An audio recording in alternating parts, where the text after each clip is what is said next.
There's a very weird part of each of our lives that I don't think we really stop and get weirded out enough by. Dreams. On a regular basis, we find ourselves in this strange world, and we don't know how we got there, and we don't really stop to think about why we're there, and we're faced with beautiful or strange or confusing or fantastic or scary scenarios, and we do and see these amazing things. And the scope is so far beyond our normal lives. We can fly, we're chased by terrifying people or beings, we see bizarre creatures, the plot line makes no sense. We're in our house, but it doesn't really look like our house, you know? What's going on with that? What are dreams? And are they here for a purpose? Why are they like they are? Well, we've got our questions. It's time to go searching for answers. Stay tuned.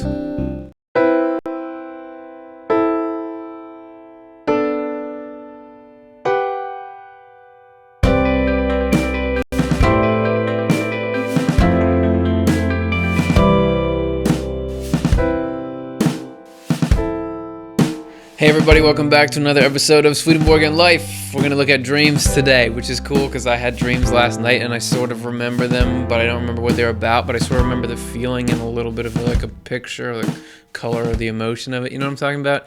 Weird stuff. We're going to pick it apart today. My name is Curtis. I'm with the Swedenborg Foundation, which is a nonprofit group that does cool stuff. Now, there's questions, live question and answer coming at the end of the show. Participate in the chat room. We'll get you on there and we'll hear perspective if you have insights about this or if you have questions about it or complaints. But be sparing with those, please. Just kidding. You guys have all been great. All right, let's get down to it. We named our show Where Dreams Come From, so we thought we would save money by naming our first segment the same thing. And it's where we want to start anyway, so let's do it right now.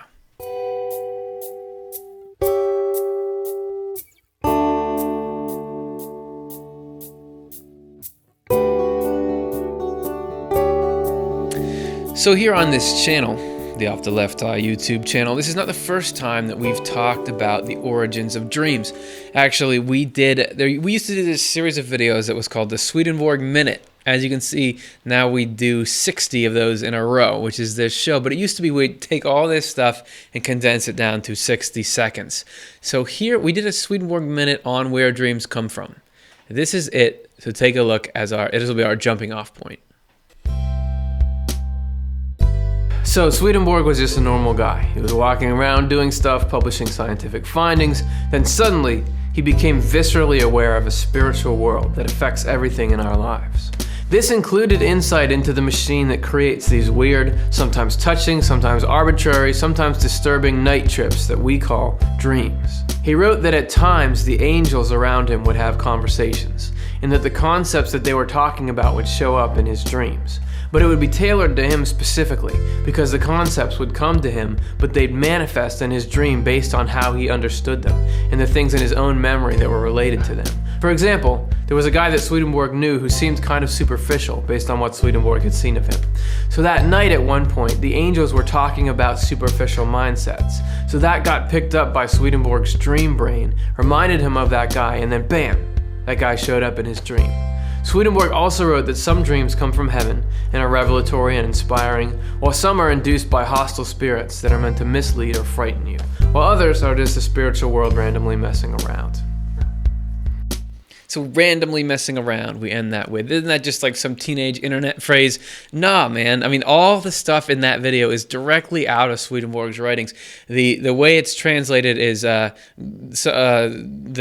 some dreams amount to little more than games, or you'll see it here. So we pulled it all out of there. So that's where dreams come from. Swedenborg was hanging out, living a normal life, being a scientist, and he began to become conscious of the spiritual world. And once he started to see that, not only did he begin to see the origins of the physical world, understand where we go after death, understand where consciousness comes from and where thoughts and feelings come from, he learned as part of that bundle package, what are dreams, why are they like they are? And so that's a summary of it, and we'll get into it piece by piece here, beginning with Secrets of Heaven, 1976. Here's where he lays out some nice categories for us. There are three kinds of dreams. The first kind comes indirectly from the Lord through heaven. So dreams from God. The prophetic dreams mentioned in the word were of this type. The second comes through angelic spirits. This is where the people of the earliest church received their dreams from. And these dreams were instructive. For more on that, see our episode, The Spiritual History of the Human Race. The third kind comes through the spirits nearby us when we sleep. And these dreams, too, are symbolic. Phantasmagorical dreams come from somewhere else, and that is your vocabulary word for the day. It means like deceptive or perhaps not as they seem. So he learned those categories, as he did with everything he reported, through experience. Believe it or not, probably not, but we're going to keep going anyway, even if you don't. This is where he learned it. This is somebody's just reading his text, him describing spiritual experiences where he actually sees these mechanisms in operation into his own mind and heart. Are you ready? All right. Here, this is another number of his from Secrets of Heaven, set to a little imagery to try to tie it down, but it's really bizarre stuff, so you'll see. You take a ride.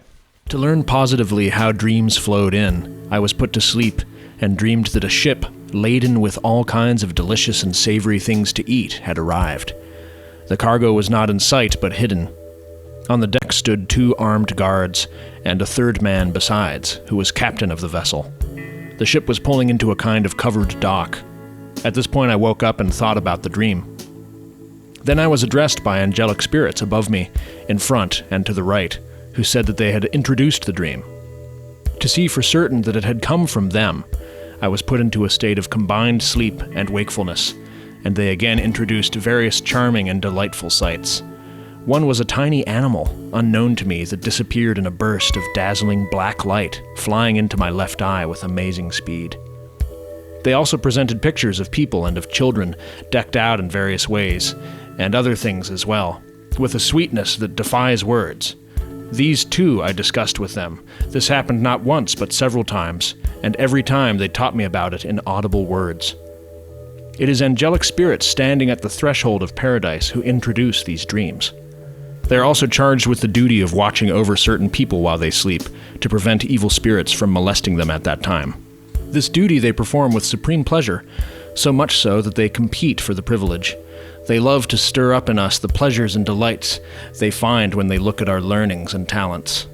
From being people who, in their physical lives, had loved and enjoyed using every means and making every effort to render the lives of others happy, they eventually became angelic spirits. When the ear opens that far, one can hear from there a seemingly distant sound, sweet and tuneful, like a song. They said they did not know the source of such skills and such sweet and beautiful representations that come instantly to their minds, but they were told that it came from heaven. They belong to the region of the cerebellum, because the cerebellum stays awake during times of sleep, while the cerebrum does not, as I learned. So a few notes from there. First of all, a little creature zoomed through his left eye. What's this with the left eye stuff? Also, angels love protecting people and giving them good dreams so much that they vie for it. They're like, hey man, no, it was your turn last time. I got it. Man, I'm going to give the best dream right here. Also, if you want to become a good dream inducing angel, you just got to live life and love improving the happiness of people's lives, right? And then finally, if you notice at the end, if you look at our show, The Shape of Heaven, all spirits in the afterlife have relation to some part of the body. Those who are in the part of the brain that's awake, that's still functioning while you're asleep, are the ones who induce dreams. All right, that was a lot. That's talking mainly about angelic sort of dreams. He goes on to describe more about less beautiful, sort of more normal dreams. This is Spiritual Experiences 4404. Again, I dreamed a dream, but an ordinary one, as others do. So, like we all dreamed last night. Someone spoke with me, and when I awoke, I told all of it from beginning to end. The angels said, so he's waking up and talking to angels. That's the life of Swedenborg. You know, he has a dream, he can wake up, talk to angels about what it meant. The angels said that it coincided completely with everything they had discussed among themselves. Not that they were the same things as in my dream, for the thoughts of their speech were turned into entirely different things, so that they were figurative and symbolic. Indeed, so were all the details, so that there was nothing that did not coincide. So there you have, that's the phenomena we are trying to get across in that Swedenborg Minute, which is that the discussions of angels near Swedenborg created some of his dreams.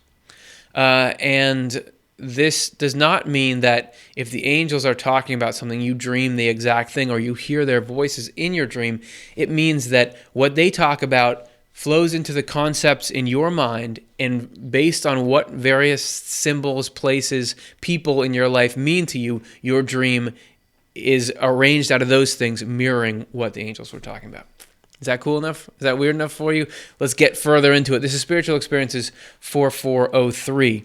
It was noteworthy that when I recounted to those spirits what I had seen in a dream, how I had walked, with which persons, how they were dressed, and that I had played with a ball, throwing it at a wall and getting it back. So he's chucking a ball at a wall. We all like to do that. As well as a good many other things. Then they said that this all coincided exactly and was the same with what they had been speaking about among themselves, without the slightest difference, but that it did not portray the same thing as I saw in my dream, but that these occurrences were the mental imagery of their speech being thus portrayed. So that's what I just said. So all and the least things they spoke of among themselves were thus pictured in my dream. And they were also told what I had realized, namely that these same conversations of theirs could also come down and be presented in different portrayals. Thus, in countless others than these, depending on the state of the spirits around me, and thence on my own state. Thus, an infinite number of entirely different dreams could result from the same conversation or from the same imagery of speech. For human memories are receiving vessels for mental imagery according to its varieties of form and according to its states. So, there you have another wrinkle. The angels are talking, but it's filtering down, it's coming through the spirits who are around. So if you haven't heard, according to Swedenborg, there are angels that are in heaven. It's a state of mind. It's also a place of spirit that we can all interact with. We have spirits who are not quite angels around us, closer to us. And so they're sort of like, we almost share an apartment with the spirits mentally. So angels can talk, depending on how the spirits are around us, that can affect our mind. But any person, depending on the kinds of stuff they had in their mental imagery, can change what the people receive. So that any angelic conversation, you and I could have a dream based on the same one, but we'd have a different dream because we think differently and we have different things in the memory. Okay? All right, let's take a look at Spiritual Experiences 180. This past night, I also observed that there were spirits who presented dreams, and that their life was dreams while a person is sleeping. When several persons are dreamt of, each spirit plays the role of one person, a fact that I openly discovered upon awakening, for then I spoke quite a while with those who were acting on the part of this or that person.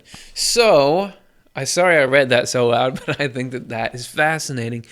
You have dreams. Don't you have dreams where you're like, why was this person in my dream? Why were they doing that? That there are spirits who are acting out the part of people in your dreams, right? And that perhaps this is what theater is in the next life or some component of it. Anyway, that probably gets you thinking, wait, I had a dream about, someone I love that died. Was that just somebody? Hold on. We'll get to that. First, though, let's continue. We started angelic. We're kind of getting into the lower and lower dreams. Let's just take a look at a few more numbers. This is Spiritual Experiences 4102. The spirits all around me, wherever they were, spoke together throughout the night about a subject with which I was familiar, so that there was a constant kind of argumentative speaking, due to which I could not help awakening several times from my nightly sleep. Their speech flowed into certain symbolic portrayals in a dream. They told me that they continually conversed together and had so many reasonings and so many arguments on the subject that it was incredible.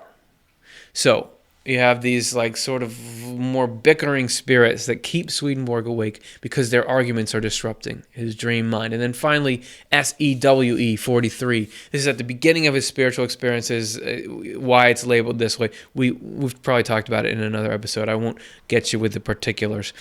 As for dreams in particular, I would like to say this, that they are brought upon a person by spirits. Dreams by which future events as well as truths are revealed are brought on by spirits of God the Messiah, but the rest by spirits who are not of God the Messiah. So you can have a predictive dream. I've known somebody who had a projective dream. It was about what kind of car her friend was going to buy, and it really came true. I won't get into it. But dreams by which people are deceived are caused by evil spirits, thus by the devil's gang. With some, the dreams brought on by spirits are only illusions, amounting to almost nothing but games. There's that phrase again. They seize upon whatever is brought to mind by the blood and by thoughts that have slipped by. Okay, so there's stuff coming in the mind, they seize on it. Okay, I'll tell you the story. We're getting mass outcry. My wife and I were once walking in a park, and she said to me, hey, I had a dream that my friend X, bought a white Volkswagen Jetta. And we were like, oh, that's a weird dream. And while we were at that same park, her friend called and said, I bought a new car. And my wife said, was it a white Jetta? And she said, yes. To me, that was incredible. Okay, let's take a look now. The visits, that kind of stuff aside. There are some very, very potent experiences that people have where they are visited by loved ones in dreams, particularly when they have died. You know, if we're going to get all personal, like my sister died when I was young, and I saw her in dreams. And there are times when these dreams feel very, very real. So what are those? There's a clue here in Heaven and Hell 440. Being taken out of the body is like this. We are brought into a particular state that is halfway between sleep and waking. When we are in this state, it seems exactly as though we were awake. All our senses are as alert as they are when we are fully awake physically. Sight, hearing, and strange to say, touch. These senses are more perfect than they can ever be during physical wakefulness. This is the state in which people have seen spirits and angels most vividly, even hearing them and, strange to say, touching them, with hardly anything physical interfering. So, spirits being the people and the angels, the people that have moved on, like the dream I was just talking about, we had a hug and I was like that. I felt that. So you can actually have hardly anything physical interfering is what he says. So like the fact that you're in a body doesn't get in the way, that it's like a spirit to spirit interaction. So I think that that's cool. So dreams come from a lot of crazy places. They can do a lot of things, but why do we have them? What's the point of them? That's what we're going to look at in part 2.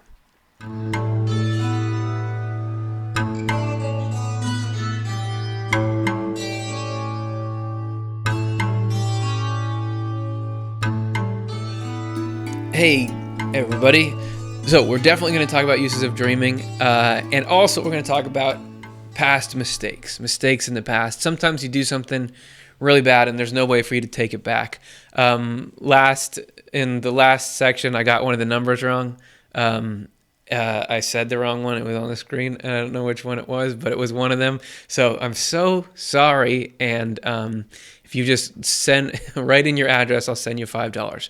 Okay, now let's get down to the uses of dreaming. First of all, I just want to say we're going to be talking about the spirit, but the spirit transfers.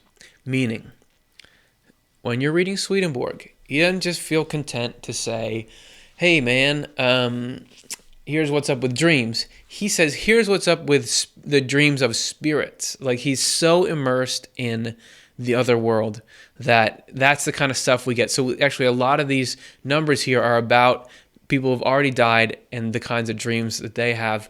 But since we are spirits inhabiting a body, we can pull a lot of that towards our own experiences. I think they're a similar phenomenon. All right. So dreams, there are different uses of dreams. One is they can be used to open you up to higher states than you could be when you were awake. And this is in Secrets of Heaven, 1982. Certain souls recently arrived from the world who have the desire to see the glory of the Lord before they have become such as can be admitted into heaven. Certain souls into heaven have their exterior senses and lower mental abilities lulled into a kind of gentle sleep, while at the same time their interior senses and abilities are made fully awake, and in this condition they are brought into the glory of heaven. But when their exterior senses and abilities have been woken up again, they return to their previous state. So when we go into the afterlife, as Swedenborg says, heaven is a mindset. You got to get processed a bit before you can really participate in something like that. But some people say, I want to see God. What's it like? And instead of them saying, no, you're not good enough, they say, all right, we're going to put you into this dream state because you put the lower things to sleep and then you can be lifted up. And so maybe our dreams here too let us sometimes experience sublime things that we just don't experience in the day-to-day physical drudgery. Also, dreams can be revelation. And Swedenborg talks about this, Secrets of Heaven, 1975. As for dreams, it is well known that the Lord revealed the arcana of heaven to the prophets and others in the Bible, not only by means of visions, but also by means of dreams, and that dreams were just as representative and carried a spiritual meaning as visions, being almost all of the same type. Dreams of that kind, just as much as visions, flow in from heaven. The difference being that dreams take place when the body is asleep, but visions when it's not. Famous ones in the Bible would include, in the Christmas story, there's a lot. Joseph has dreams that tell them where to go. When a lot of other traditions too, revelatory dreams play a big role, I think. Let's take a look at now at Secrets of Heaven 597. The most ancient church possessed, and this is, in brief, the earliest mindset. Church is an internal state, according to Swedenborg. So the earliest people that lived on earth that had this certain mindset possessed immediate revelation through direct contact with spirits and angels, and also through visions and dreams from the Lord. So instead of reading books, you had a dream, or you talked to angels, and that's how you learn things. Also, dreams can be reformation in the spiritual world. Like I was saying before, you get into the afterlife, but you have to kind of clean up your act in order to get up to heaven, and this is a process that can actually be done smoothly and easily through dreams, through what Swedenborg in the New Translation is called shattering experiences, where we go through hard times, because that actually ultimately can free us of things like ego and that kind of stuff. So here's another video where Swedenborg is being read. He's discussing these shattering experiences. Shattering experiences do happen in the other life. Shattering experiences happen to upright people so that they can shed the earthly and worldly preoccupations they acquired while they were living in the world, and so that evil and false things may be removed, providing room for the inflow of good and true things out of heaven from the Lord, and providing the ability to accept them. We cannot be raised into heaven before things like this are removed, because they get in the way and do not agree with heavenly values. Some people are shattered by fears, some by being assailed by evil things they had done in the world, and false things they had thought in the world, which gives rise to anxiety and pangs of conscience. Some are shattered by spiritual imprisonment, which is ignorance and deprivation of truth, yoked to a longing to know what is true. Some by dreams, some by a state halfway between waking and sleep, with a description. People who have claimed credit for their deeds seem to be chopping wood, and so on, with a wide range of variety. So just a little weirdness at the end, so that if you are doing good things, but you're just doing them so that you'll be better than other people, and you look at how good I am, I get the top seat in heaven, to get you rid of it, you seem to be chopping wood. Like there's something in this labor that's part of the Reformation process. All right, let's take a look at a little more specifics on it. Spiritual experiences, 427. Some, due to a special mercy, are prepared by means of deep sleep, and in the sleep by troubling dreams. There was also one who kept saying only, "I am silent," and "I am speaking," and this quite frequently. Upon being asked what this was, he gave no other reply. But I heard from others that he had been let into sleep, and I was taught that some are let into these sleeps and undergo purgings by means of dreams, perhaps also by short awakenings until they are rid of the fantasies that they had carried with them. So only if you really won't let go of things do you have to go through waking experiences. Hitting bottom is something like that, where this is that you got to see that the way you're living, you can't keep living like that. But if you're like, all right, I want to change, they have very, very subtle, easy ways to do it. So there he's describing one. There's one more, Secrets of Heaven 1108. Some remain in a state midway between wakefulness and sleep, thinking little except from time to time when they seem to waken and remember the things they had thought and done during bodily life. Then they fall back into a state midway between waking and sleeping. This is the way they are purged. So real easy, soft kind of way. But it's interesting that dreams can perform that function. And you see a little bit of that here, that dreams do seem to help us sort things out here, right?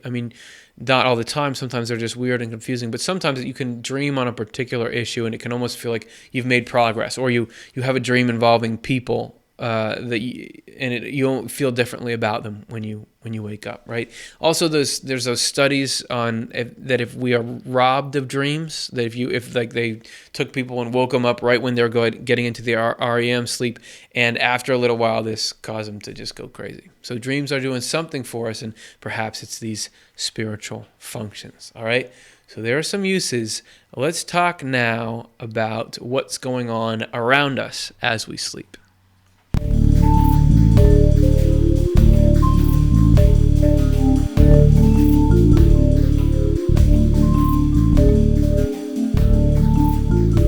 The point of section 3 of this show is not to freak you out, because although we will be talking about the clash of good and evil going after us while we sleep, that Swedenborg said happens all the time, we're safe.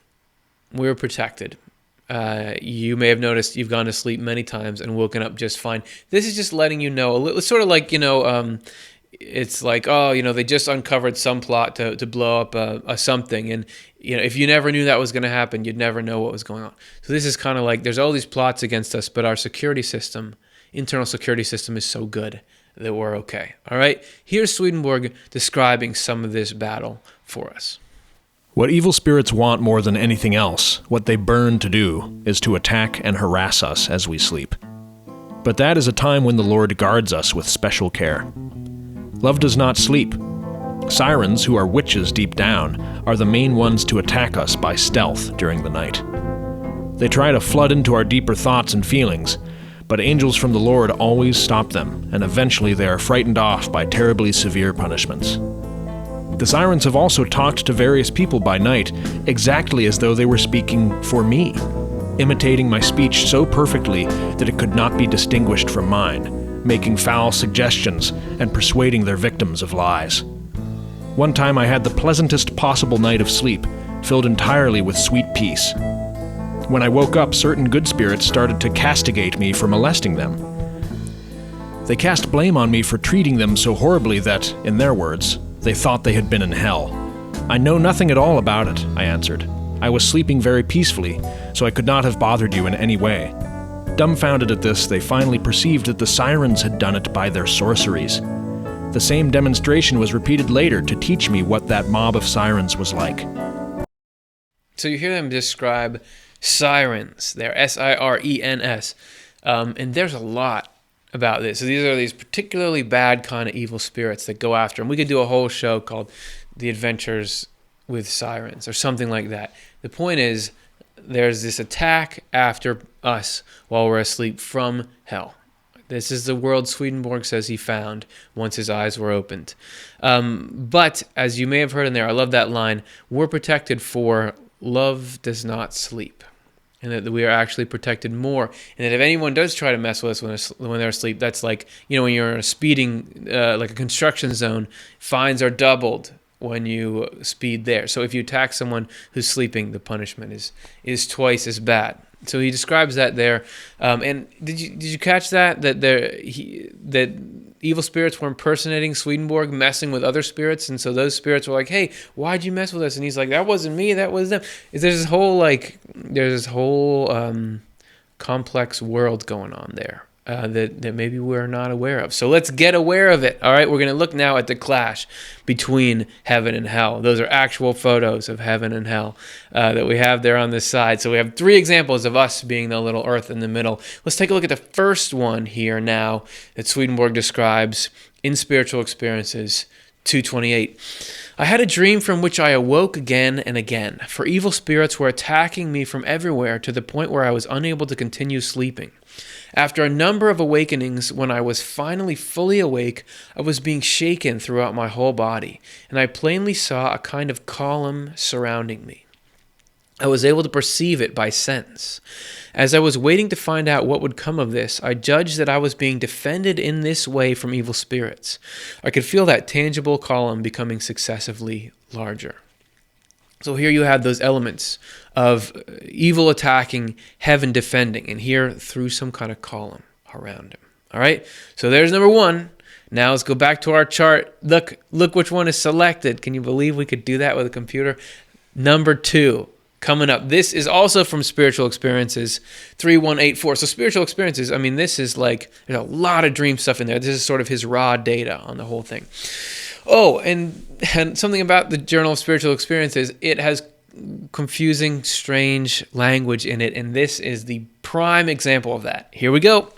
Moreover, there are other spirits who occupy the province of the left side of the thorax and chest, of whom I was sensorially aware at that same time, by whom those higher up are disquieted, for they want to be among them. Is that weird enough for you? Just briefly, like I said before, all spirits interact with some part of the body. So these ones are the chest area.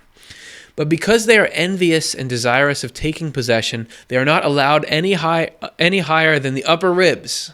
Otherwise, the more they are permitted to act and to attack the ones higher up, the more the dreams are troubled and of no value. So, confusing, scary dreams are a symptom of this sort of war between higher and lower spirits. There are other spirits round about who also desire to attack them, but the good spirits do not fear them and disperse everything belligerent just like that. So there are, as it were, battles and victories. All this also made it evident to me how evil spirits strive to attack a sleeping person, and how the Lord at every moment is protecting every human being. So often feels like, where's God? God's not doing anything for me lately, but perhaps more than we think. You know, if there's this constant, while we're asleep, attack of evil, and God is defending, blocking and blocking, you know, for however long you sleep, hopefully more than 8 hours. All right. So now it's time again. Our diagram, we're down to the third and final clash between the good and the bad that happens around us. It's from Spiritual Experiences 4026. Through the whole night, I was in a dream about different matters of a material and bodily nature, such as walks, hazardous situations, and the like, and this without any definite sequence. And awakening now and then, I heard angelic choirs, one after another, descending, whom I heard more clearly than usual. I realized that there were several evil spirits attacking me, and that the angelic choirs had been sent by the Lord for the purpose of warding off their assaults. The choirs seemed to be descending, but what they were speaking of, apart from the typical sound of choirs, I did not understand. It sort of seems like, almost like a rock and roller's dream, like Jack Black or somebody like, oh yeah, the power of singing is going to blast back evil, you know? And that's what he was experiencing. That there was evil spirits attacking, but because of the way these angels were singing, it was actually pushing them back. And we did an episode about music. If you want to check it out for more into how singing is the embodiment, or music is the embodiment of affections. So there's negative experience. So the negative things we experience are a result of this conflict, nightmares, that kind of stuff. But we're definitely not neglected, and that we don't actually experience harm from these things because there's so much protection going on. And this next number that we're going to read is where he really describes, or just, it's a simple little description, but it really points out how sleep is a spiritual protection. It's a very spiritually protected state to be in. This from Spiritual Experiences, number 3364. As they began to work into me, I fell asleep, and then through passions that I would not have resisted in wakefulness, they worked into me, and I had an oppressive dream. Nor am I now able to describe what it was like, and what the oppressiveness consisted of, for their passions are indescribable. I can only say that they finally approached me to kill me by a blowing. Then in a dream I saw that they were approaching to suffocate me. Then I felt what seemed like a dreadful weight, caused only by the collective blast, I suppose, of their fantasies. There was such a kind of weight upon me that I was struggling back, but still struggling, I realized that it was the Lord working in this way so that I would turn over onto my other side. Then I awoke. A couple of things noteworthy about that.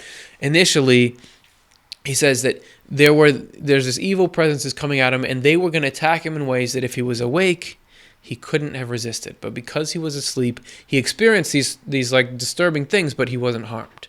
And then at the end, God was trying to flip him onto his side.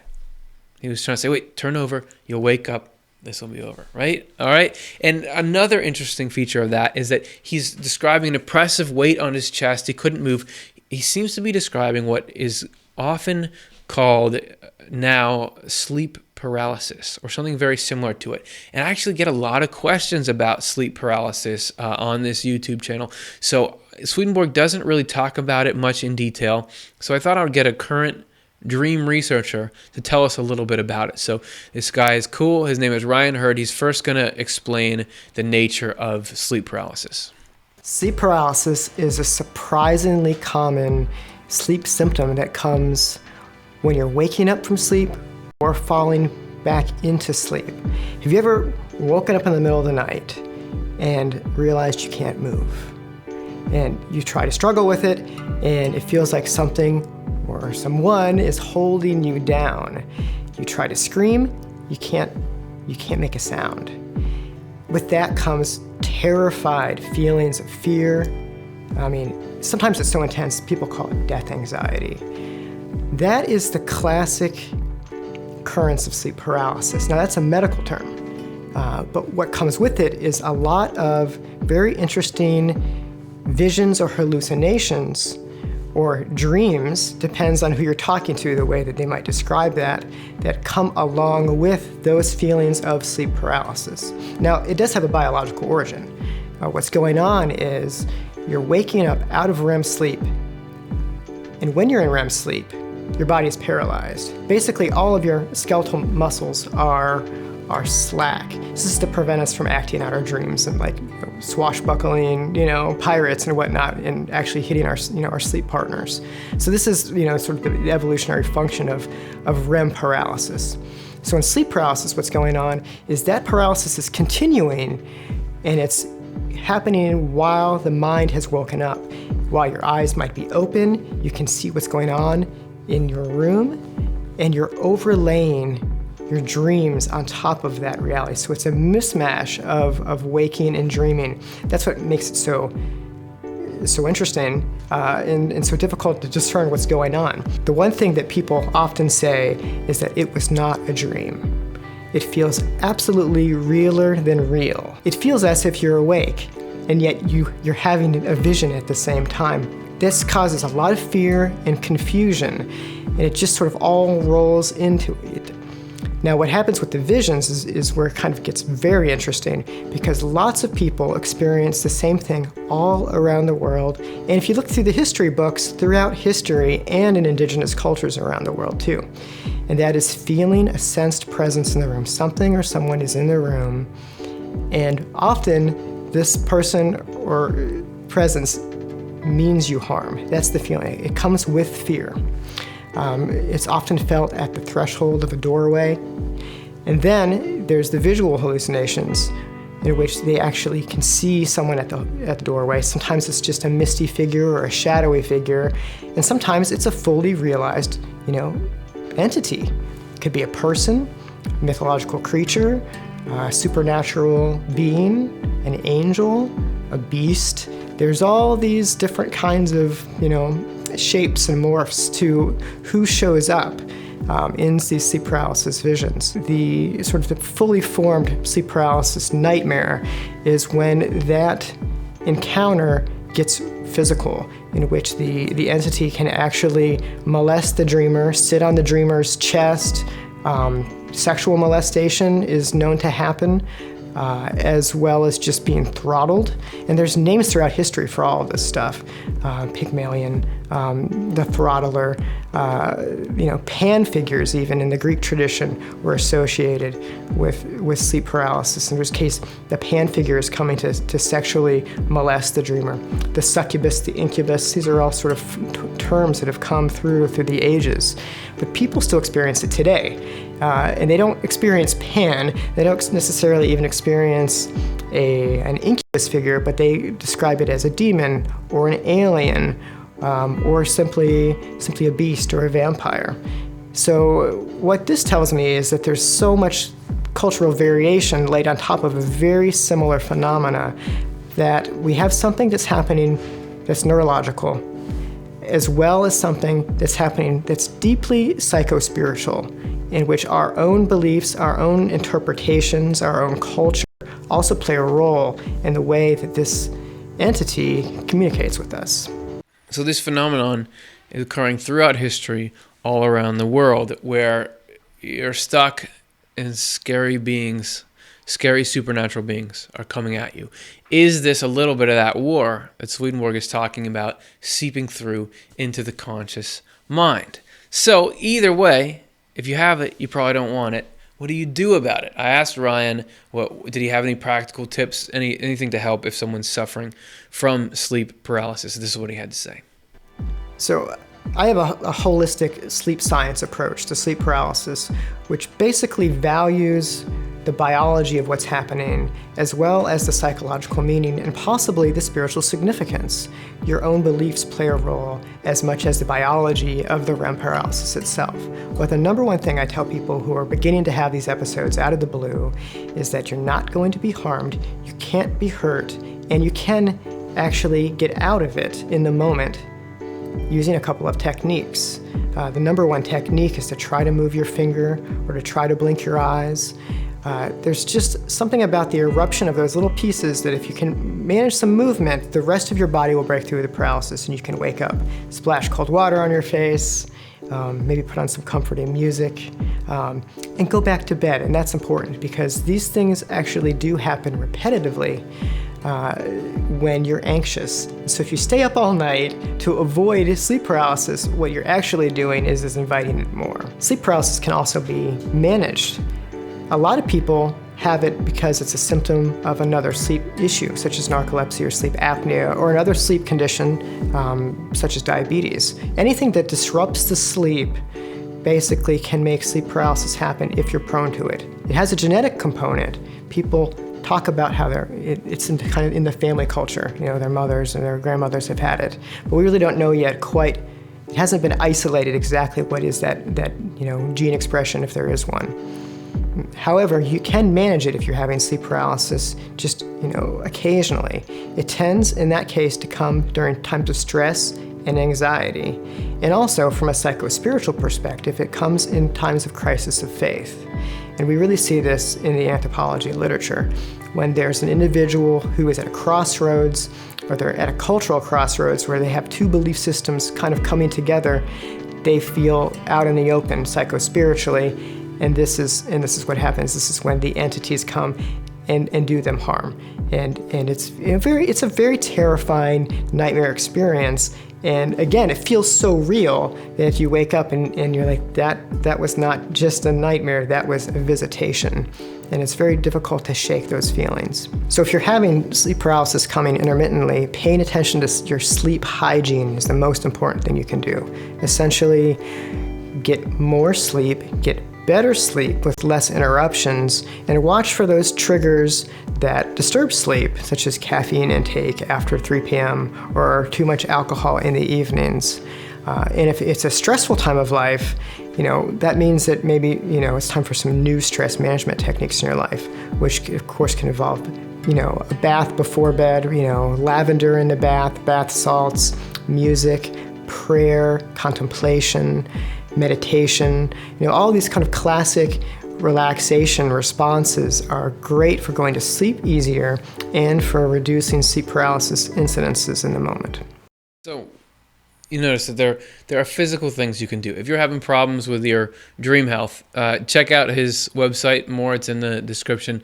But even if we're talking about this spiritual war that could be causing this stuff, it doesn't mean the only remedy is spiritual. That things like getting enough sleep affect it because it's all connected. Swedenborg's talking about these spirits and they're interacting with specific parts of the body and brain, so the more you can get that in order, the better. I would like to say, notice how he says that in his studies of the phenomenon, you won't be harmed. You can be disturbed, but you won't be harmed. That sounds very much like what Swedenborg describes. It doesn't mean that Ryan Hurd endorses what Swedenborg says. It just means that I like to look at current research and Swedenborg stuff and where do they intersect and what can we do from all the sources we have, what can we do to stick them together and get something that will get us a happier life. All right? So that said, let's look at a strange twist on the association of spirits around a person and who's sleeping and who's dreaming and who's awake when in part 4.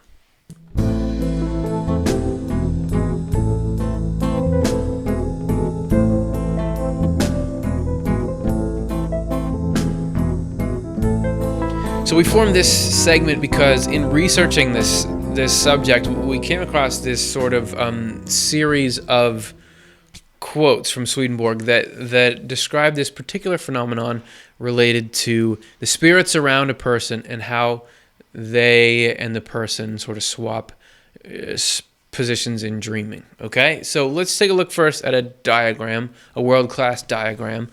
So there on the left we have a person. The Swedenborg in this case, as the story will go, but could be any of us. And then floating up like they do, spirits, right? So there's spirits with every person. And so this is everybody, everyone's awake. But now let's take a look at some things Swedenborg says. First, some groundwork. Spirits do dream. Last night there were many spirits around me, about someone or several of whom I spoke in the morning, and I heard that they had been sleeping, and in fact pleasantly, as I also perceived. So sleep is also a state proper to spirits, as it is to people on earth. When I was nearly awake, but before I woke up, various lights appeared to me, something bright having glittering bubbles, something darker, then something colored. I was told that there are lights like these in their sleep, with variety.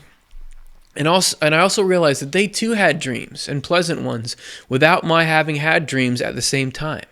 For it is known that when a person on earth is in their company, the person has dreams together with them, spoken of several times. But in this instance, they had dreams, and I had not. So, you can be co-dreaming with spirits. Let's take a look at our next diagram.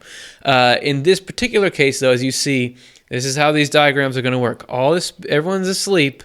But the spirits were having a certain dream, and Swedenborg on the ground was not having that same dream. So those little dream catchers mean dreaming. So that configuration can apply as well. Okay, let's thicken our plot a little bit.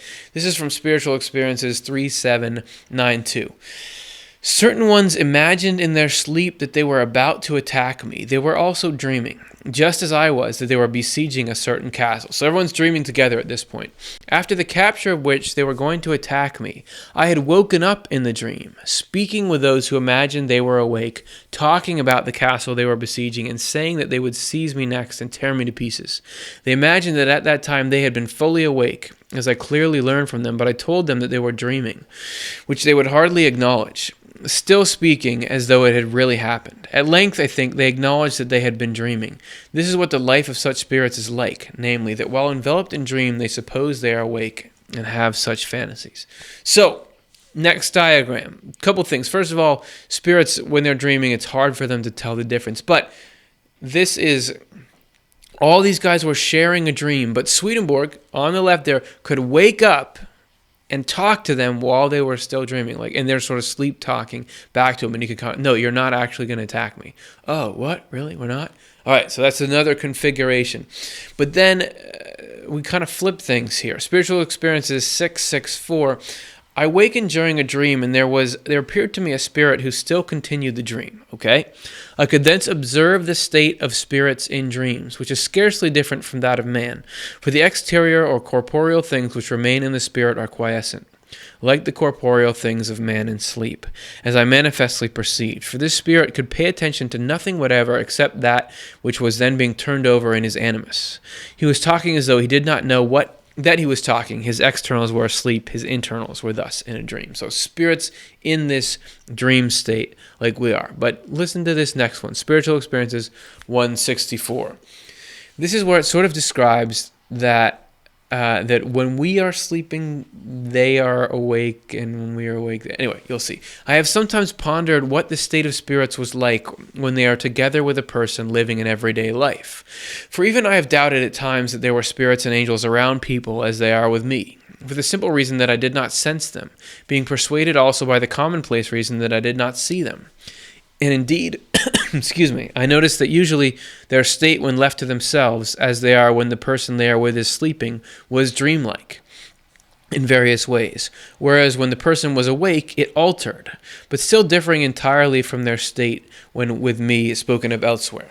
I mean that when some person was speaking or interacting with me, they were instrumental means, in such a way that they were not aware of what they heard or saw, as they admitted. Immediately after the verbal exchange, when I reflected inwardly into my spirit, then they seemed to come to themselves and to realize that they were lives by themselves, separate and separable from people. All right, quick, back to the diagram. That was confusing. It says, all right, so there's sort of a dreamlike state. Swedenborg is talking to somebody off screen, and while he's interacting with that, it's almost like the spirits with him go into a dream state. They're not aware that they, you know how when we're in dreams, you don't quite realize always that you're a person. Sometimes you're just observing things.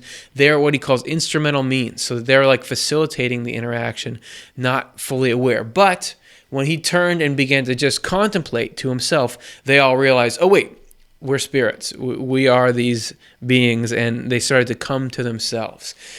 So that makes me think of, you know how when you sort of have two different minds in a way, don't you? I mean, when your sort of social mind and then your self-contemplative, introspective mind. Because if you're like talking to somebody and trying to make a conversation work and try to not look that stupid during it, you think sort of differently than when you just are alone and kind of contemplating your worldview and your story you've written about your life. And is that the spirits are sort of like asleep, like they're lucid, but we're all focused on this person. But once you get back into your they're like, oh wait, I'm this spirit, and because of their self-awareness, you fall into this different kind of narrative or something. Okay, weird, right? Let's end that on just something happy. This is Spiritual Experiences 3878.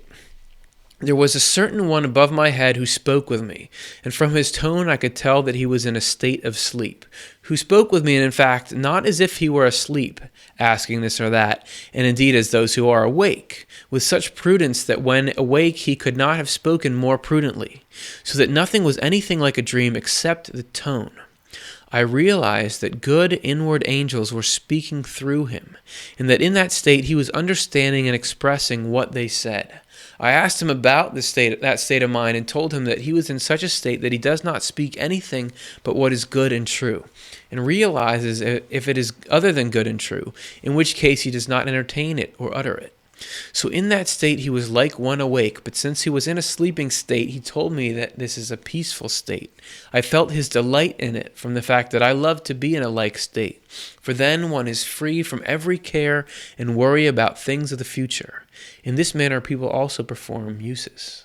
So there's a guy, a spirit, that Swedenborg is interacting with, who's, you can tell by the tone of his voice that he's dreaming, but the things he's saying are wise and they're true and they're loving. And Swedenborg was thinking, wow, how is this guy talking so clearly? How is his mind functioning so well? It turns out that he was connected to angels, like the inward angels, the higher angels that were shooting this love and truth through him. And that he was, because of that connection, able to say these things, and also even to tell when he was thinking about things, is something evil or negative or false coming into me? I know that immediately. So he sort of had this angelic mind because of this connection with him. And he said it was peaceful and happy, and that at the end it said people can even do useful things while they're in this state. So that's a cool state. Maybe you felt something, maybe you've had a dream that felt like it. If so, congratulations. All right, let's take a look at our last segment for tonight.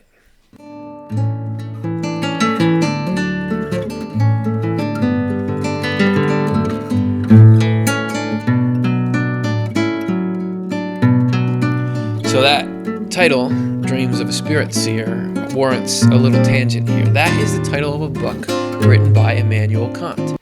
And we are mentioning him not just because his name is Emanuel, just like Emanuel Swedenborg with an E, but because he wrote that book, Dreams of a Spirit Seer, about Swedenborg. Let me give you a little timeline on it here. History lesson. Get off of me, Emanuel Kant. So initially, he messed up my hair. He initially was interested in Swedenborg. He had heard about Swedenborg's accounts, wanted to know, are they true? All right. Then he purchased the whole set of Secrets of Heaven, which at the time, books are a little bigger of a deal than now, when people are basically begging you to take books because nobody uses books anymore. All right, so he did that, and then he wrote affirmatively of Swedenborg to friends. We have letters of his where he was saying, yeah, this seems pretty good. Swedenborg seems like he's a good guy. Maybe this could be true. Then a year later, he published his Dreams of a Spirit Seer, which is a scathing critique of Swedenborg. It's like, oh, Swedenborg's so dumb, he's living in la-la land, that kind of stuff. And it's kind of like tongue-in-cheek, or, whatever. It's like satirical kind of stuff, right? So maybe he totally rejected Swedenborg. However, there are a lot of doubts about whether he wrote that because people were starting to say, oh, you like Swedenborg? You like the guy that talks about spirits and how they create dreams and stuff like that? So because if he was going to do that, that would take a hit on his career. The reason people think maybe he was doing that is because of how he wrote the book. Its difference from his other styles, his personal correspondence about Swedenborg, and other things like that. So I don't know. Could be ended up liking Swedenborg. Could be he didn't. I'm pretty okay with my life either way. But I thought I would tell you guys that tangent. Also, our second tangent is that we're not going to talk about this book. There's Swedenborg's Journal of Dreams. You'd think if we're doing an episode about Swedenborg and dreams, you'd go into the Swedenborg's Journal of Dreams, especially if you're doing a segment about Swedenborg's dreams, which we're doing right now. But we're not. And the reason is this Journal of Dreams is definitely worth a read. It's probably one of the first accounts ever of somebody writing their own dreams down and psychoanalyzing them. That wasn't a thing you did. Freud wasn't there. This was a new thing. And also this is an account of Swedenborg's transformation. He describes his spiritual awakening there. We're not getting into it because we want to look at dreams after Swedenborg had this awakening, when he had full insight into what they meant. So because that's going to give us the most current information, right? But check this out on your own. Worth looking at. We'll go through it some other episode. No worries. All right. So we're instead going to pull dreams from his other sources, including his Journal of Spiritual Experiences, which was the journal he started right after the Journal of Dreams. All right, so let's take a look first at a symbolic dream that he had and what it meant. In a dream, I saw a field that was full of thick and fertile grass used as fodder for animals, such as cows and horses. And at the same time, in the same field appeared ripe grain, very thick, which was together with that thick grass. And this was on the other side of a river, and I understood that the river was called Euphrates, as if in Russia. Sounds like a dream. Now, while in the vision of the dream, I was in that field so planted beyond the Euphrates that the thought occurred to me that it would be useful if all the fields also in our land were sown with the same grass together with the standing wheat or barley.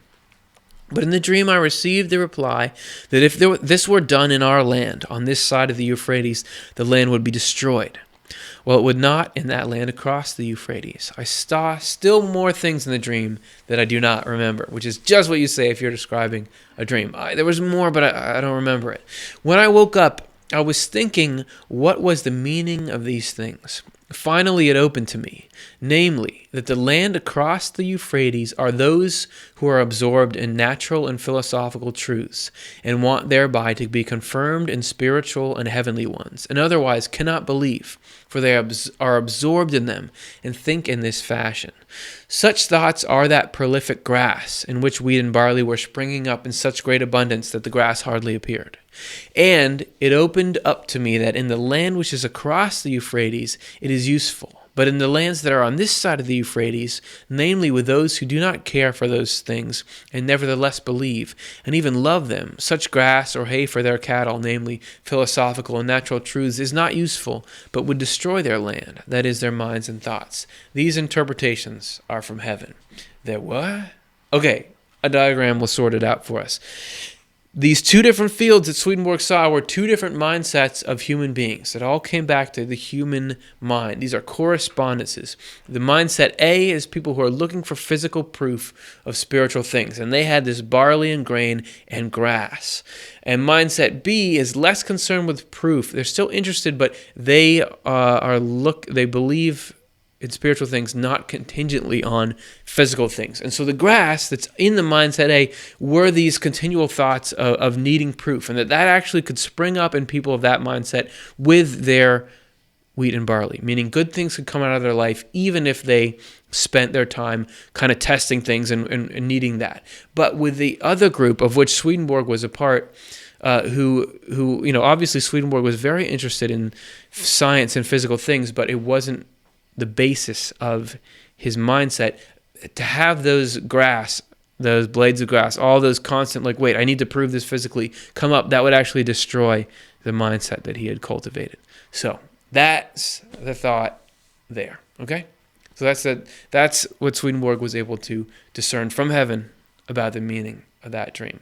Are all our dreams about similar things? Who knows, man? Who knows? Let's take a look now at another of Swedenborg's dreams. So that one was sort of like neutral and obscure. Let's take a look at a scary dream now. And this has got two characters that he mentions by name. One is Zinzendorf, and the other is Dibble. These are real people that he knew who had passed into the spiritual world. So here's his dream about them. In a dream, Zinzendorf was there looking at me, and at the same time Dipple, who looked like a wild stag, chained up. Zinzendorf saw him and loosed his chains, and set him on me. He rushed with fury, wanting to tear me apart and destroy me, but he was then torn apart by others. Then I came to a huge dog, chained up too, that also wanted to tear me up. But he rushed on a stag that was above me and ripped him badly. Afterwards, this monstrous stag was put in chains in another place. The stag was Dipple. He appeared like this, and in chains, which too were appearances, because he is not allowed to go around and destroy people with his persuasion, as he had in the world. Zinzendorf said that he had loved him, but that he had noticed that subsequently he had withdrawn, and that he had been such that he wanted to tear and devour everyone, and had done this in malicious tracts he wrote against everyone. This is what his character was like. I said that his style when he refuted others was seemingly full of knowledge and intelligence, but that when he disclosed his own sentiments he was almost a fool, as where he wrote about systems of doctrine, about religious matters, and about other things. It was his life's delight to refute everyone and cause disturbances. So here you have people Swedenborg knew, and they're appearing as these beasts or these animals in the other world. In the language of dreams, which is the language of correspondences, this guy who wanted to lead people astray and mess people up through his writing appeared as this stag that was rushing to gore people and stuff like that. Because in the spiritual world, our nature manifests in these dramatic symbols, right? So that's where that dream came from. Plus, it's interesting, all right? So after that, we got to get ourselves something happy, right? So here is a dream from Swedenborg's Secrets of Heaven, number 5051, in which he describes a vision that, a dream that he was having. Once in a peaceful dream, I saw several trees in a wooden planter. One of them was tall, another was shorter, and two were small. The shorter tree gave me intense delight. During the dream, my mind was filled with a wonderful calm that I cannot describe. After waking up, I talked with the spirits who had brought me the dream.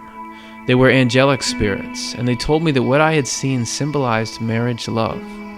The tall tree symbolized a husband, the shorter tree a wife, and the two small trees children. They also said that the wonderful calm filling my mind showed the nature of the enchanting peace felt by the inhabitants of the other world who had lived lives of genuine marriage love. There is this vision that he's having of the blessedness of marriage love, of the heavenly marriage. And so he got explained exactly what it meant. And instead of using people, trees were used, which trees are this often a correspondence for people, that we can be represented by trees. All right, two more categories of dreams. First, a religious dream that he had where he actually got to see Jesus or see God. The Lord was seen by me in a dream, with a face and form in which he had been when he was in the world. He was such that interiorly he was full, and so could have ruled the whole heaven within. There was a certain one at no great distance from himself, on whom he gazed, and then raised the eyes slightly, and thus knew who and of what quality he was. And he often slept, as it were, with the eyes, and when he was withdrawn into himself. When also I awakened, I saw him obscurely, and it was stated that such had been his appearance. In a word, he was filled with heaven and the divine. So, apparently, Swedenborg saw Jesus as Jesus looked in the world. All right? And then finally, like maybe you guys do, Swedenborg dreamed about work. He dreamed about his work, and at the time, his work was writing this stuff that you and I are reading. So here's him describing that. Spiritual Experiences 4179. Throughout the whole night, many acquaintances were around me, and I slept, and I was with them, and I saw them in sleep impersonating others and spoke with them. When I awoke, their identity was exposed, and I spoke with them, and I dreamt that I had come to a demolished temple, where only the ruins of Altena remained. When I came to one of them, I began to sink down, causing me to feel horror. The Swedish word is hisna, that I might fall down into the depth. And then I awoke. The dream symbolized the condition today of the magnificent temple of the Lord, his word, that only such ruins are left that easily fall away. So Swedenborg, what a big part of his charge was, I mean, what he was writing the whole Secrets of Heavens about was explaining the Bible. I mean, the meaning of the revelation, and that in his day the Christian church had taken it in such a bad direction that it was like a ruined temple. And you see that same thing popping up here, but it involves none other than Swedenborg's father. So this is the final one, Spiritual Experiences 4191. Again, certain ones spoke within the sphere of angelic spirits, while I was asleep, in consequence of which I dreamed that my father in this lifetime had fallen into the water and sunk to a considerable depth, but that I had lifted him up and brought him to the shore. Upon my awakening, they said that they were speaking of the things which I had written from the Word. The Word with me was represented in the first instance by my father in his lifetime. Thus their discourses fell into such a representative. For some reason, I find that touching. It's like, oh, his dad is in the water. He's got to try to pull him out. And this was Swedenborg trying to sort of save the Christian religion or save the understanding of that revelation, Maybe it doesn't to you, but to me, it's like that's what he was trying to do. That's a little bit moving. All right. Hopefully something in this episode was moving to you. And if anything was moving in any positive way, please give this video a like. It's real easy to do, and it helps us out in the world of YouTube and algorithms and getting the video out. The same effect comes about if you subscribe. If you haven't already, please subscribe to this channel. You'll get our new videos, and you'll help increase the reach of this channel and find new people that we can confuse through it. All right, we're going to get to your live questions and live answers on the other side of this quick break, so get them in now.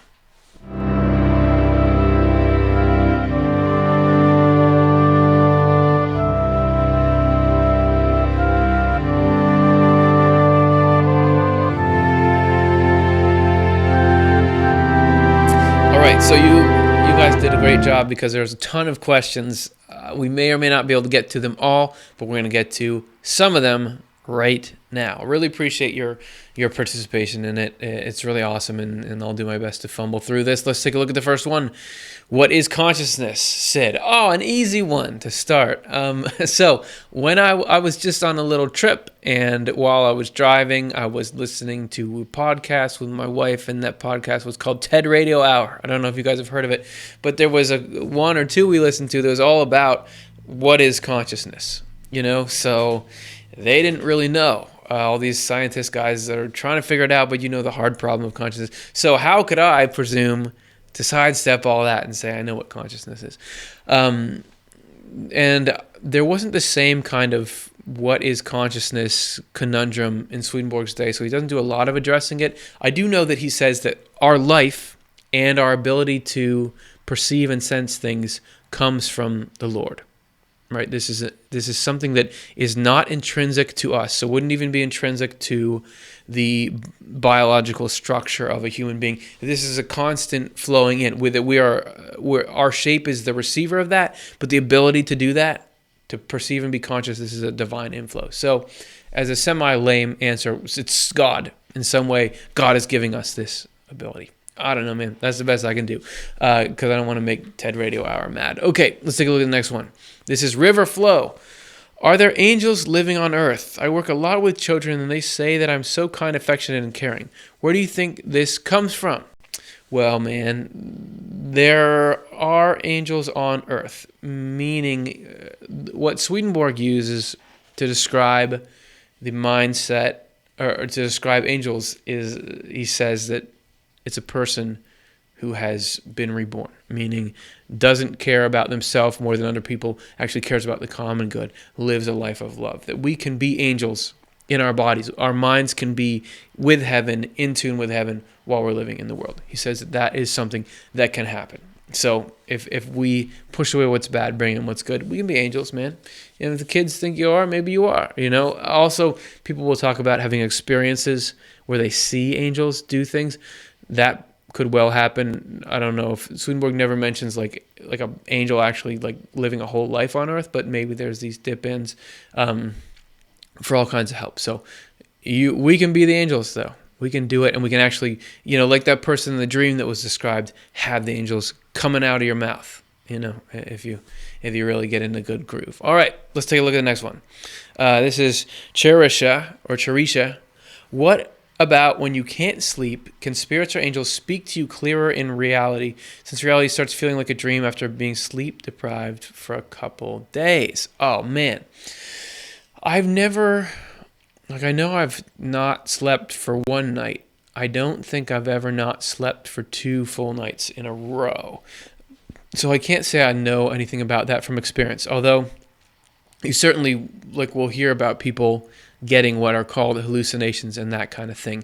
It seems like it could be possible because, we're talking about this protective barriers and those kinds of things. The more the physical gets messed up, the more that kind of stuff breaks down. That's why, depression, all that stuff has a physical component to it. So I would imagine the more we mess with our sleep system, the more that veil kind of punctures itself. There's probably a lot more to be said about that. Do people intentionally sleep deprive themselves to get things? I don't know. But that's where I'll leave that one for now. All right. Thank you very much. Next one. Ginger. Does Swedenborg say anything about seeing spirits but not being able to see their face? I believe I've had a few since I was a kid. I knew they were not of this realm. Very, very interesting. And I'm racking my brain for specific instances of that. I know that is super common in near-death experiences.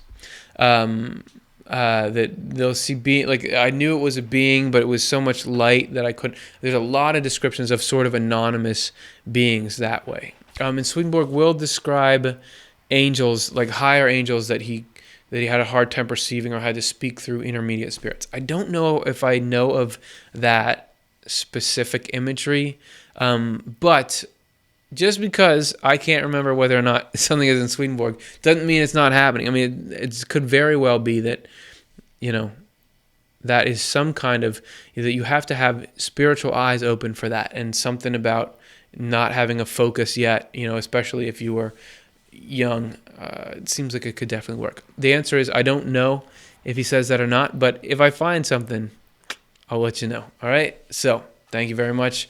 Next one. Joshua, I rarely remember my dreams. Does this have any significance? How can I improve my receptivity, remembrance of dreams? I don't think it has. I'm not a dream expert. You could talk to dream experts. I don't think it has significance. Like if you don't remember your dreams, good stuff can't still be happening in them. Like I think about those dreams that we heard about where people are being sort of reformed. That work can be done even if we're not necessarily fully participatory in them. You know what I'm saying? And improve my receptivity, resemblance of dreams. I just want to say from a layman's perspective, when I start to write down the dreams I do remember, I start to remember my dreams more. I've only done it a few times where I journaled dreams, but it seemed like that immediately affected the kinds of dreams that I had. All right, let's take a look at the next one. Mark, did Swedenborg ever have any visions that came true? I mean, as reported, yes. The most famous. If you just go to his Wikipedia page, you'll see a few of these. I mean, there was the most famous one probably is the Stockholm fire. He was in another town. I don't remember how far it was, but at least a day's journey away from where he lived. He was at a dinner party and with a lot of people there, and he started to look really worried. And everyone was saying, "What is the matter, Swedenborg?" And he said, "There's a fire in my hometown, and it's burning." And they're like, "What was he talking?" Remember, there's no telephone back in those. There's nothing that can move faster than a person on a horse, So there's no way he could have been just looking at his phone and see on Facebook, "Oh yeah, there's a fire," So they're like, "Okay." And then later in the evening, he's like, "Okay, well, it's out now. It stopped 2 houses away from my house." And they're like, "Okay." A few days later, they got the news about it, and it had happened exactly as he said. There was that. There was a time when he told a queen something that only her brother would have known, who had died. There was a time when he told, there was a widow who had forgotten where she put a receipt, and she needed that receipt or otherwise she was going to have to pay a ton of money. He told her where it was. These have been recorded in varying levels of degree. You can go check them out. But he did seem to have visions that came true. Okay, so next one. Sarah Jeanette, Did dream interpretation mean anything in Swedenborg's day? Are these modern dream interpretation dictionaries now relevant to the higher consciousness or heaven, or does it take a darker turn?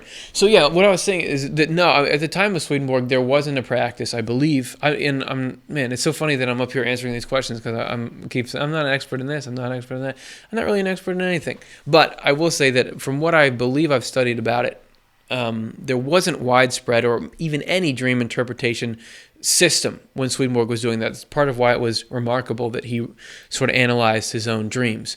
I would say there's probably a lot of good in modern dream interpretation dictionaries.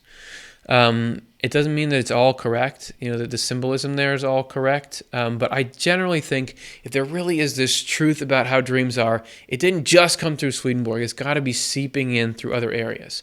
That said, you can hold it relatively lightly. Look at it, research it. Does it seem to line up? Does it seem to make sense? I want to. Yeah, that'd be interesting sometime to go through what are modern dream interpretations. And there's a couple different sources. How do they stack up with Swedenborg? Does it matter? But I'd say give it a chance, but don't put too much weight on it. If it's like, wait a second, I had a dream that where a fox did this, that means that my father doesn't love me. Take it lightly, right? Because you never know. And sometimes that stuff can bog you down. So those are a few scattered thoughts on that. Thanks. Okay, next is Jim. Did Swedenborg ever go into future prophecies for Earth? I see a lot of YouTube videos about the end time. Yeah, man. And I'm going to point you to, there was an episode we did called The Spiritual Future of the Human Race. And that encompasses both. So it's on this channel. You can just search that title, The Spiritual Future of the Human Race, or look through our uploaded videos, because that encompasses both what he said about the end times and what he said about future prophecies. A short spoiler is there's not end times. The end times is an individual thing in everybody's life. The last judgment is your own moving into the spiritual world. There is going to be a new spiritual awakening in the future and there's a lot about it in that episode. So check that out, man. Sorry to cop out and send you to another video, but they're free, right? Okay, so next question. Why do children have night terrors? I don't know. It's sad, right? It's scary, and it doesn't seem like it's doing anything. So the why do bad things happen? There's got to be you can sort of picture this like, oh, well, God is doing everything for some reason. But then also it's like, why do children go through any suffering? I sort of think it's sort of the intersection of why do children get physically abused? Why do they not always have enough to eat? Why do they not always have parents that treat them very well? Part of it, why don't they all get equal opportunities? Part of it is because the world is messed up. People are messed up, and we're all paying the price for that. And similarly, I would think the spiritual world is messed up because of all these people choosing evil. So sometimes that leaks through into a kid gets night terrors. However, in a level under that, God is using everything for good. So even if a child is having something that scares them, night terrors, some good is coming out of that. Whether that teaches them some kind of resiliency, or somehow the experience they have of that lets them, they build on it in the future, or it inspires them to go into something. I don't know. Or maybe it's some kind of processing even as kids we can do. I don't know. But something good is coming out of it. So those are my thoughts on it. Let's do another one. Why not? We're getting through these. Camilla, how can we develop our ability to recognize prophetic dreams? I have often done so, but only after the events predicted in the dream have happened. Oh, man. Yeah. I don't know. Is it, if you've had them and they're not sticking out, maybe there's not a magic formula to it. I feel like I had a predictive dream once. I had a dream. I had an iPod. This was like an old iPod back when they were coming out. And in my dream, tons of happiness was pouring into this iPod. And I was going through really bad depression at the time, or just getting into it. And I had a lot of happiness through just listening to music and processing things that way. So and I didn't even think about it till much later. Oh yeah, that was sort of predicting that. So I'm going to say I don't know. I don't know how to know what the predictive ones are. I just haven't had enough experience with it. And Swedenborg, while he says they are predictive, he doesn't go into it. So Our default answer, I don't know. Thanks for the question, though. Keep them coming. Okay, let's do another one. Keith, the Swedenborg talk about how spiritual prophecy unfolds in the politics of the world, like described in the book of Revelation.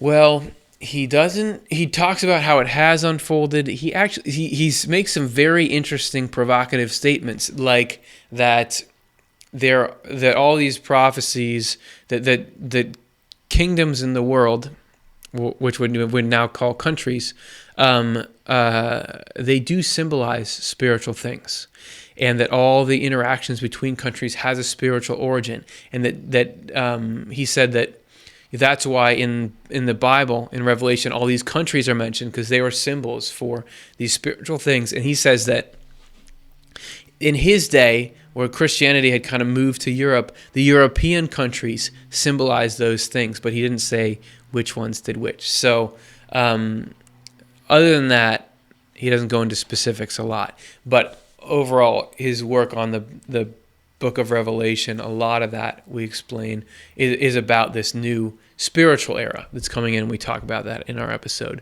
the spiritual future of the human race. All right, we're going to do 2 more questions.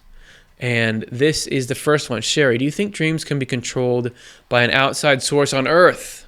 Man, I would not put it past the physical. It seems like you can affect everything. I mean, that we talk a lot about spiritual, but the mind can be very affected by the brain. There's already there's research about you can have helmets on that might be able to pass thoughts. I think that, I don't know, I would say it's not out of the realm of possibility that you could have a technological thing affecting your dream. As to whether there can be a person or a thing around you affecting your dream, I don't know. Well, the guy, Ryan Hurd, who was in this episode, he has this interesting article on his website about how having certain objects in your room can help you during sleep paralysis, because you remember that they're there and that makes its way into your dreams. So I would think so. That's a good answer. Okay, last one. Here we go. Blender, what about flying dreams? And a lot of the songs I write come to me in dreams. What does Swedenborg say about that? Looking for what does Swedenborg say. I don't know how much I'm going to have to give you about that. I would say flying dreams are awesome, and they've got to mean something about, transportation has often to do with the mind. That spiritually, you travel based on where your thought goes. You know what I mean? So is a flying dream sort of about an elevated state? That where if we can finally master that moving, is it in that dream the mind can move around spiritually? That's not Swedenborg directly. That's extrapolated. As far as songs coming to you in dreams, there certainly can be downloads of things from the spiritual world. Swedenborg even, I believe, at one point describes some of his books that he wrote, seeing them in the spiritual world, then he wrote them. So we may be covering songs in a way that come through the spiritual world. Who am I to say? All right, that's a good, who am I to say? That's a good one to end it on. Thank you, everybody, for hanging out, for watching and participating, asking questions. Hopefully we provided a good starting point and an interesting conversation on this stuff. There's obviously so much more to it, and we could do probably 20 more episodes just on dreams, right? And maybe we'll cycle back and do one of those at some point. If you want the show to be able to do anything like that, 20 more episodes to continue going, please consider making a donation. This is a nonprofit group, as I said before, that does this show. It's the Swedenborg Foundation. It's tax deductible if you donate. We'll actually have a grant that will match it 5-to-1, so your gift will go a long, long way. Even if you just give $1 or $5 or something, only if it works for you right now. If it doesn't, don't worry about it. You can click this bar. There's a link in the description. You can hover over and click that little eye on the channel page. There's buttons everywhere. Obviously, we're trying to steal your money. Okay, now, next week, we're going to switch gears a little bit. We're going to focus entirely on afterlife. We're going to be looking at a day in the life of an angel. So if you want to know whether or not you want to go to heaven, this might be a good one to check out. All right, so we'll see you next week, same time. Thanks for watching.